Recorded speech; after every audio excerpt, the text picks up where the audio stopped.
So, our topic for tonight again is immigration.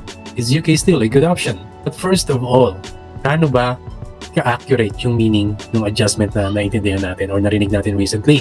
So, ano nga ba yung accurate meaning doon? Sabi doon, gagawin ng ang requirement, salary requirement, 38,000 pounds Yes. para sa mga healthcare workers.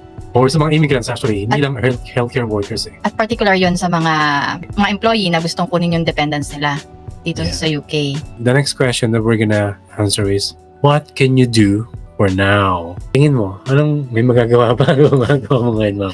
So, Ikaw, bilang isang band 5 nurse in the NHS, wala akong magagawa doon kung ganun yung decision nila. So, pero sa case naman natin, nandito yung family natin. So, Yeah. okay lang. Pero, doon sa iba na plano palang kuhanin yung mga dependents sila in the future, like next year. So, talagang malaking problem yan, di ba? Exactly. Kung band 5 ka lang at the moment. Medyo sakit sa ulo yan, no? Na hindi ka pa makapag-sponsor ngayon. Parang, talaga ba? Paano kung hindi ako maging band 6? Balikan natin to, Kasi kung nag-iisip ka, so kailan? Kailan ba ako makapag-sponsor? Paano kung hindi ka band 6? Eh, ang roof na nito, ang bubong na ng band 5 is 34,000. Paano kung hindi yan mag-adjust in the next 3 years, 5 years? At kung mag-adjust man yan, kailan naabot yan ng 38,000? I don't think within the next 2 years, kahit mag-adjust ka per year for the next 2 years, I don't think it's gonna really reach 38,000. Well, hopefully, on the second year, it will. But there's a slim chance. Ang magandang gawin ay mag-band 6. Kasi, bakit? Ngayon, JC, bakit hindi ba ako pwede mag-bank na lang or and all that stuff? As far as I know, hindi yung basihan eh. Kasi yung bank mo is hindi siya fixed. Okay? So they will just rely on your fixed income. How about being an agency? Maybe if you can prove that you are earning 38,000 plus consistently for a couple of years, then maybe they can consider it. But I think they really are depending on your fixed earnings. Kasi yun yung hindi gagalaw eh. Kasi kung bank ka lang, paano for the coming years, hindi ka na capable mag-bank ng ganong kadami.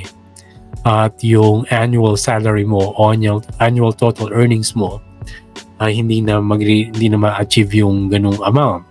Yun yung main reasoning nila before na kailangan sumahod ka ng ganito kalaki para masabi namin na kaya mong buhayin yung dependents mo. Kasi they will not always assume na yung dependents mo ay mag-work for their own, lalo na kung mga bata yan, di ba? But I think nowadays, ginagawa lang nilang medyo masikip yung sistema para makapag-apply ng dependents or makakuha ng dependents. Okay?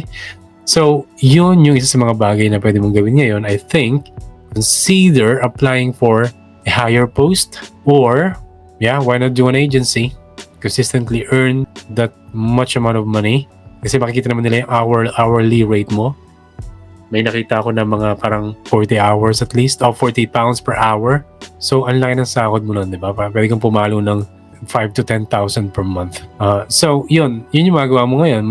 Or, perhaps, consider going to a different country na medyo mas lenient or mas considerate yung kanilang ruling when it comes to getting your dependents. Ma'am, should you worry? For me, no. Kasi hindi pa naman finalized yung decision nila, di ba? I think that's a fair comment.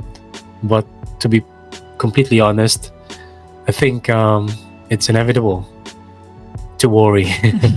Yung may iwasan eh. It's like, oh my goodness, I have planned. Maybe you're like, oh my goodness, I have plans already set out for me, for my family. So what will happen now?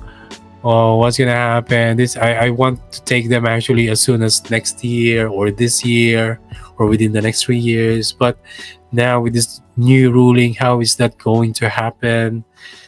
It's inevitable. But of course, you probably know this will sound cliche. Worrying will not do anything good. Maybe think about it, but don't worry about it. Don't worry too much about it. Just think about it. think about the solutions or possible solutions that you can think of or you can come up with. But I guess at the moment, yeah, even kami settled na kami dito because I was really keen on getting my wife even before I turned 1 year here in the UK kasi we're married, and I always believe na pag mag-asawa kayo, dapat magkasama kayo or because of lots of reasons. And yun, hindi ko pinatagal, nakuha ko sila. 6 years na ako rito, 5 years na kami magkakasama. Minsan ganun talaga sa buhay, no? Siguro learning na lang din tong nangyari na to na we should have definite plans sa buhay natin. And if you have definite plans, you need to take serious action to make them happen. Because there are lots of things that can happen that is beyond your control. May mga bagay talaga na hindi mo inaasahan, kagaya ng COVID. Okay, baka yung iba pinaplanong magpakasal, hindi sila sure kailan magpakasal, biglang umatake yung COVID, and then maraming naapektuhan na kasalan ng COVID na yan. Simpleng, yun lang naisip kong explanation, sorry. Pero marami pa mga bagay na mas magandang kung gusto mo naman, pag-focus natin, dedicate your time and effort, come up with a definite plan, not just think about it, write it on papers if you need, and then take serious action. Kung kailangan mo mag-ipon, ipon ka talaga, saka ka na mag-reward sa sarili mo kasi marami sa atin ang reason. I deserve this. Yung deserve this ko na yan, marami ng ano yan, tinalong tao. Yung I deserve this na thinking natin na yan. So, ingat tayo sa ganyang pag-iisip, no? Kung may goal, focus tayo sa goal. So, it's inevitable. We cannot blame them for worrying because it's really a hard situation. One thing na nakita ko na, alam mo yung balita na yung picture, yung share mo sa akin, na 10 years na, 10 years bago ka ma-qualify para maging citizen ito. That is from news pero hindi mo alam kung saan balita, hindi mo alam kung ano ba yun, what do you call this? Inedit ba yun? Photoshop? So, you will tend to worry. I was like, parang nagunaw na yung mundo ko nung maano ko yun. Hindi ako nag-verbalize, hindi ako nagpakita ng frustration externally, but within my head, I was like, what is that? What's gonna happen now? Matanong mo, bakit ako nag-worry ng ganun? Grabe yung worry ko. Kasi, again, if you don't know us, if you're not following us on our channel, Delicious Life, you wouldn't know na we are planning to go back to the Philippines for good within the next couple of years, 3 years the most. That is the goal. Of course, it could change, plans could change, but that is the goal. At kung mangyayari na kailangan mag 10 years muna kami, ay nakakatakot. Kasi bago kami umuwi, gusto namin magkaroon kami ng dual citizenship, ng British passport, and then reacquire Filipino citizenship because of property things that we are responsible of in the Philippines. We cannot keep our properties if we are not Filipino citizens. So, yun. Ngayon, nung makita ko yung picture na yun, sabi ko, ala, ano na? Ano na to? So, yun yung isa sa mga kinakatakot na, ayun pala, nag-worry na ako, no? So, naintindihan ko yung pakiramdam ng mga tao na may plano na kunin yung pamilya nila, kahit hindi pa definite yung plano nila, pero plano yun eh. Naisip mo na yun eh.